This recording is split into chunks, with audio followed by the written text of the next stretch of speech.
The Aston Martin had been sitting in Bay 2 for 9 days before anyone thought to call Grant Ashby. By then, Margot Calder had spent $410,000 trying to make a car start. 3 specialists flown in from 3 different cities, a diagnostic rig air freighted from Germany, and the DB5, the only thing her father had left her that wasn't a spreadsheet or a lawsuit, still sat dead and silent in the climate-controlled garage behind her Colorado estate, exactly as it had the morning she'd turned the key and heard nothing but a single dry click. Grant didn't know any of that yet. He was standing in his own shop in Birch Hollow, a town of 1,100 people tucked into the Vermont hills, elbow-deep in someone's transmission, when his daughter texted him a photo of a drawing she'd made at school. A house, 2 stick figures, a dog they didn't have. "Can we get a dog?" the caption said. He typed back, "We'll talk about it," and went back to the transmission, because that was Tuesday. And Tuesday didn't know yet what Wednesday was going to bring. What Wednesday brought was a black SUV pulling into his gravel lot at 7:40 in the morning, a driver in a gray suit stepping out to open the back door, and a woman in a camel coat walking toward his shop with the particular briskness of someone who had never once in her adult life waited for anything. "You're Ashby," she said. "Not a question. Depends who's asking." He wiped his hands on a rag, more out of habit than need. Margot Calder. She said it the way people said their names when they expected the name to do the work of introduction. He gave her nothing back, and something in her expression flickered. Not offense exactly, more like recalibration. The look of someone hitting an unfamiliar wall. "I need someone to look at a car. I've got a shop full of cars. Not like this one." He should have said no. He had 6 jobs backed up and a daughter to pick up from school at 3:15, and absolutely no interest in whatever this woman's version of an emergency was. But there was something in the way she said it, clipped, controlled, and underneath the control, something close to exhaustion, that made him set the rag down instead of picking the wrench back up. "What kind of car?" "A 1963 DB5. My father's. It won't start. Nobody can figure out why." Grant's hands went still on the workbench, just for a second, in a way he didn't let his face show. "Sounds like you need Aston Martin's people." "I've had Aston Martin's people. I've had 3 separate specialists from 3 separate countries.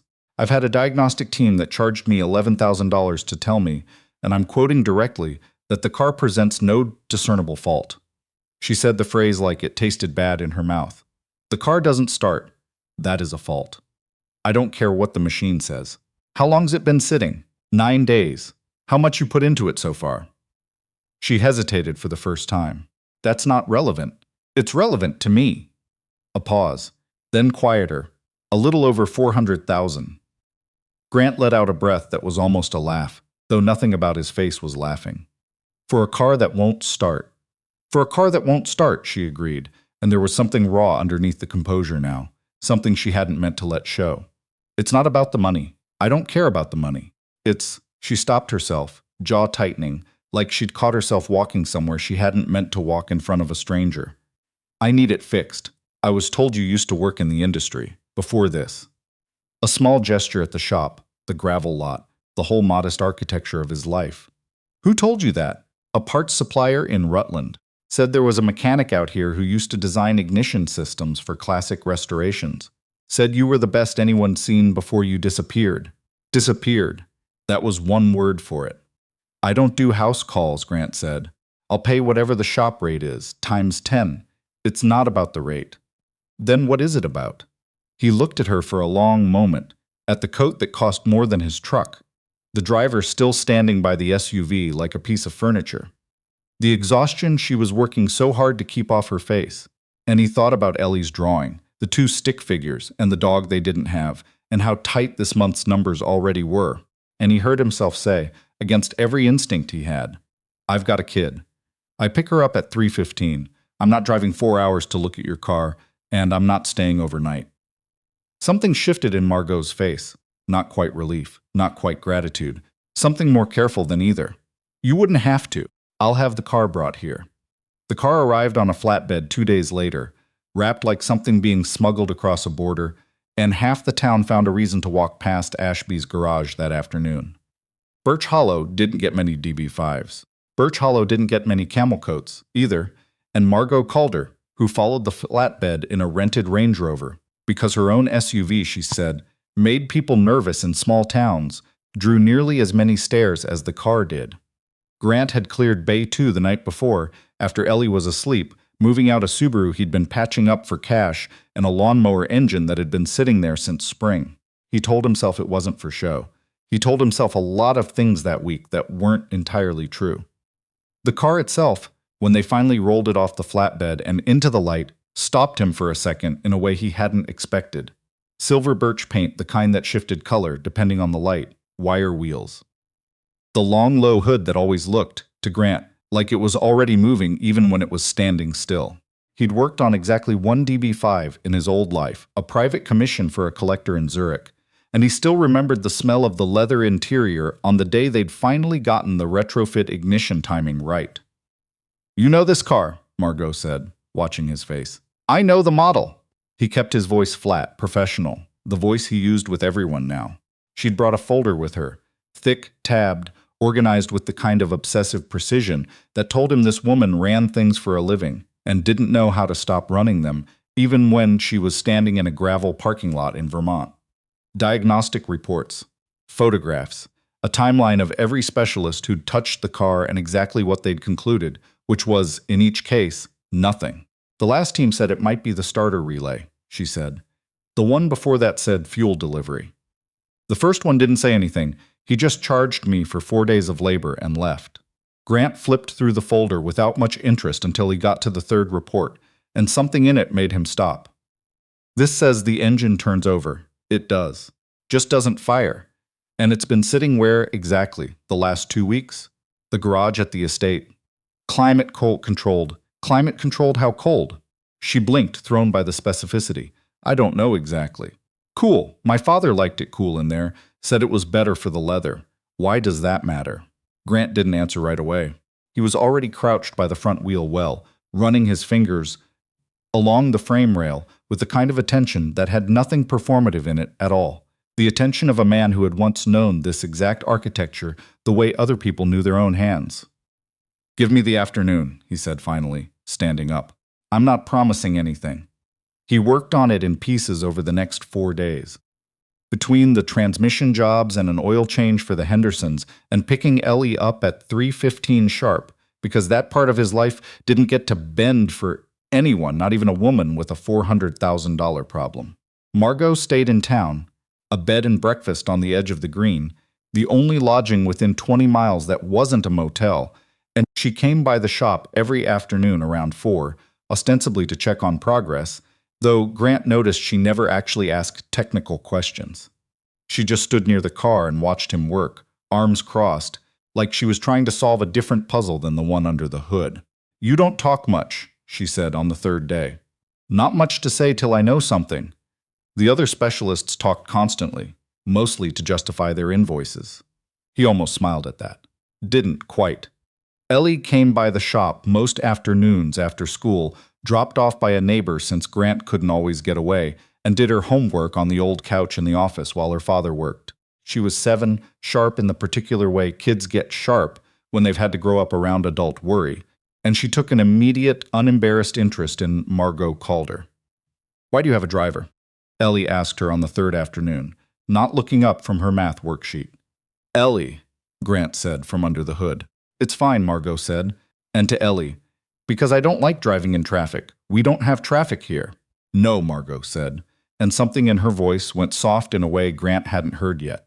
"You don't. Do you have kids?" "Ellie." "No," Margot said again, quieter. "No, I don't." Grant straightened up from the engine bay at that, not because of what she said, but because of the particular silence that followed it. A silence with weight to it, and he caught Margot's eye for just a second before she looked away and asked Ellie about the math worksheet instead, steering the conversation somewhere safer with the practiced ease of someone who'd had a lot of practice steering conversations away from things. He didn't ask. It wasn't his business. But he filed it away, the way you file away a sound in an engine that isn't quite right yet, but might be, someday, worth remembering. The trouble was, 4 days in, he still didn't have an answer, and that bothered him more than he wanted to admit. Everything checked out. Fuel delivery was clean. The starter motor tested fine on the bench. Ignition timing, Once he'd stripped the old point system down to look at the retrofit, because someone at some point had put an electronic ignition module into this car that absolutely did not come standard in 1963, was correct within tolerance. The battery held a full charge. Every individual system tested in isolation worked exactly the way it was supposed to, and the car still wouldn't start. He was standing over the engine on the fifth evening, after Margot had gone back to the bed and breakfast, and Ellie was asleep upstairs in the apartment above the shop, running through the whole system again in his head, component by component, the way he used to do at 2 in the morning in a much bigger shop a lifetime ago, when something in the retrofit module caught his eye. Not the module itself, the housing around it, a custom aluminum shroud, hand-fabricated, clearly not factory, clearly not something any of the 3 visiting specialists had thought worth removing, because from the outside it looked like nothing more than a heat shield. He'd seen a shroud like that exactly once before.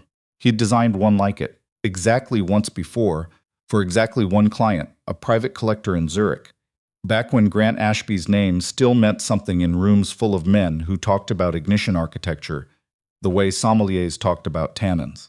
He pulled the shroud free with hands that had gone very still and very careful, and underneath it, tucked against the frame rail where no diagnostic rig in the world would think to look, because it wasn't documented anywhere, wasn't in any manual, wasn't in any wiring schematic that existed outside of one engineer's private notebook from 9 years ago, was a secondary ground point, custom run, redundant to the primary system by design, meant to be a fail-safe, a piece of engineering insurance that had, at some point in the last 9 years, quietly begun to fail on its own. He stood there for a long moment with the shroud in his hand, feeling something in his chest that he hadn't let himself feel in a long time. Not pride exactly, something closer to recognition. The strange vertigo of running into your own younger self in a place you never expected to find him. Because he knew this shroud. He knew this exact bracket weld, the particular angle of it, because his own hands had made it. This was the Zurich car. He didn't tell Margot that night. He wasn't ready to, and he wasn't entirely sure why. He told himself it was because he needed to confirm the diagnosis before he said anything, and that was partly true. But some of it, if he was honest with himself, was that the moment he said it out loud, the last 9 years would stop being a wall between who he used to be and who he was now, and he wasn't sure yet whether he wanted that wall to come down. He tested the ground connection the next morning before the shop opened, alone, with a multimeter, and the particular quiet of a man doing something that mattered to him more than he wanted it to. The resistance reading was well outside tolerance. Not broken, not obviously, catastrophically dead the way the other specialists would have needed it to catch it on a standard rig, but degraded. Corroded at the terminal, just enough that in warm conditions, in a heated shop or an ordinary garage, the primary system would carry the full load without complaint, and nobody would ever know the secondary connection had failed at all. But in a climate-controlled garage kept cool for the sake of leather upholstery, cool enough, sustained, for metal to contract by fractions of a millimeter at the terminal joint, the redundant ground lost continuity completely. The primary system initiated the start sequence exactly as designed, and then at the last possible instant, with no fault code anywhere in the system, because there was nothing in any diagnostic manual telling it to look for a failure in a connection that officially did not exist. The whole sequence died in silence. It wasn't a design flaw. It was the opposite. It was insurance nobody had ever needed to think about until the exact rare conditions arrived that made it matter.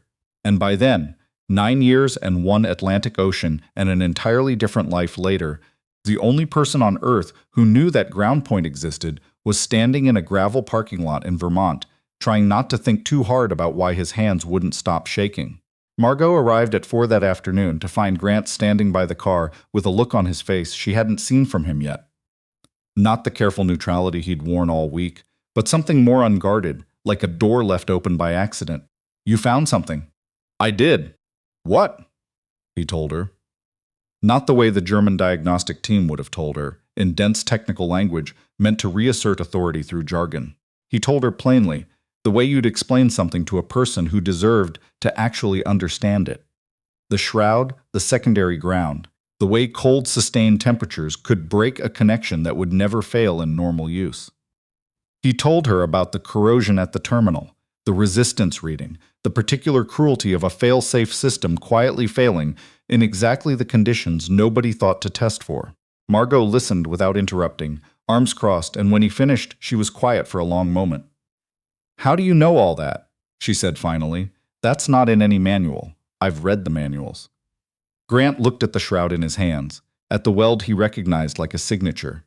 "Because I put it there." Margot went very still. 9 years ago, there was a private commission, a restoration in Zurich. A collector wanted redundant safety systems built into the ignition architecture, belt and suspenders, in case the primary ever failed on the road. It wasn't standard. It wasn't documented anywhere outside my own notes because the client wanted it that way, wanted it quiet, wanted the car to look completely stock from the outside. He turned the shroud over in his hands. "I didn't know this was that car. Not until last night. You're saying you built the exact fault that's been sitting in my father's car for 9 years. I'm saying I built the exact system that's been protecting it for 9 years, until the one set of conditions came along that it wasn't built to survive." He met her eyes. "It's not a flaw, Miss Calder. It's a redundancy that finally ran out of margin. There's a difference." She didn't say anything for a while. Then, "You worked on cars like this. Before Vermont, senior systems engineer. 6 years at a restoration house outside Stuttgart, before that 4 years doing electrical architecture for a manufacturer whose name doesn't matter anymore." He said it flatly. "The way you recite a resume you've stopped believing describes you. I don't do that work anymore." "Why not?" It was the question everyone eventually asked, and he'd gotten good at deflecting it over the years, good at the short version that ended conversations instead of opening them. But something about the week, about the quiet way Margot Calder had stood in his shop every afternoon not asking technical questions, about the softness in her voice when Ellie asked if she had kids, about the particular exhaustion under all that composure, made him give her more than the short version. "My wife died 6 years ago. Car accident, actually, which is its own kind of irony I've made peace with. Ellie was 14 months old. I had a job that meant flying to Zurich and Stuttgart and Turin on 48 hours' notice, meetings that ran until midnight, a whole life built around being available to a company that would have replaced me in a week if I'd disappeared." He set the shroud down on the workbench, carefully, the way you set down something you'd once been proud of. "I couldn't do both. So I stopped doing that and I started doing this.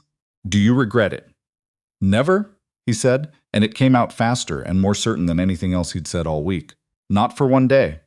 Margot looked at him for a long moment, and something in her face had changed, the careful composure cracking just slightly, just enough to let something else through. "My father built Calder Hospitality from nothing," she said.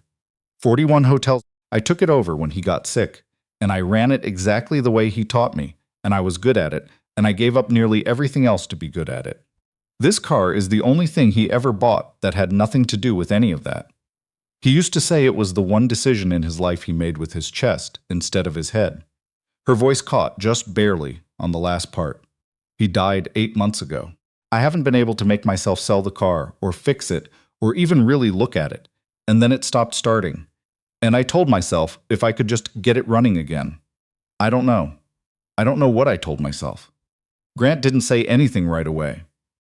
There wasn't a technical answer to what she'd just said, and he'd learned a long time ago not to reach for false comfort when the real thing was silence and attention. "Let's get it running," he said finally. "Then you can decide what it means after." The fix itself took less than 20 minutes. Once he knew what he was looking for, strip the corroded terminal, reseat the connection, run continuity checks until the resistance read clean, seal it against future moisture with a compound he'd learned to trust over a decade of winters.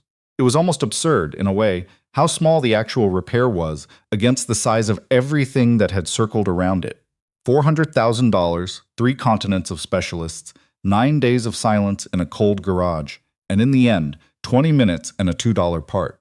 Margot stood beside the car while he worked, closer than she'd stood all week, and Ellie sat on the workbench swinging her legs and asking Margot's questions about hotels that Margot answered with more patience than Grant had expected from a woman who ran 41 of them. When Grant finally turned the key, the whole shop went quiet in the particular way a room goes quiet when everyone in it is holding their breath without deciding to. The engine caught on the second try, a low mechanical growl that filled the bay and rattled faintly against the metal shelving, and for a second, nobody moved. Then Margot's made a sound that wasn't quite a laugh and wasn't quite something else. Both hands pressed briefly to her mouth, and Ellie said, delighted, "It sounds like a lion." And the ordinary noise of an old engine running exactly the way it was built to run filled up the whole garage like something that had been missing from the room for a very long time. Margot walked around to the front of the car and rested her hand flat on the hood, over the warmth of the engine underneath, and stood there for a moment not saying anything at all. "He would have liked you," she said finally, not looking at Grant. "My father. He didn't trust people who talked too much about what they knew. He trusted the ones who just knew it. High praise from a man I never met. He'd have hated that I spent $400,000 finding you." A small, real laugh this time.